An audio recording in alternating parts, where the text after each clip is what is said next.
কি রে, ওটা কি করিম চাষা নাকি? তে এতটা জমি তুমি হাতে কোপাই পারো? দুটো জন নিলেও তো হতো। 3 কাঠা জমি কুপায়ে ওই পরের মাঠে 5 কাঠা আছে, ওটাও গিয়ে কুপাতে পারলে ভালো হয়।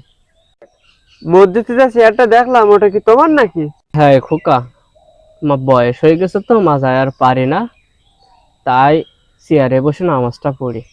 এই 3 কাঠা কোপাই পরের মাঠে 5 কাঠা কোপাবা, আর নামাজের সময় পাচ্ছ না? না মাঝে সমস্যা, অজুহাত দাও।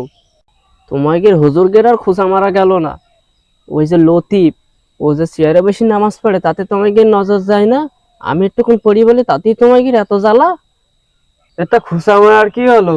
লতিফে তো দুকুন পার নেই, তাই তো চেয়ারে বসে নামাজ পড়ে মসজিদে।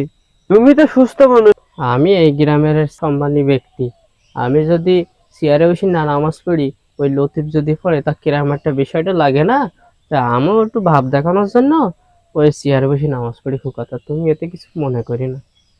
চাচা, সে তো অসুস্থ মানুষ বলে সে বসে নামাজ পড়ে, তুমি তো সুস্থ মানুষ, তুমি তো দাঁড়িয়ে নামাজ পড়তে পারো। আচ্ছা, তুমি সুস্থ মানুষ, তাহলে তুমি দাঁড়িয়ে নামাজ না পড়ো, তোমার কিয়ামতের দিন হিসাব দেওয়া লাগবে তোমার। থাকো তুমি। হুজুর তো ঠিকই বলেছে। আজকে আমি সুস্থ মানুষ, যদি আমি চেয়ারে বসে নামাজ পড়ি, তাহলে তো আমার কিয়ামতের দিন হিসাব দেওয়াই লাগবে।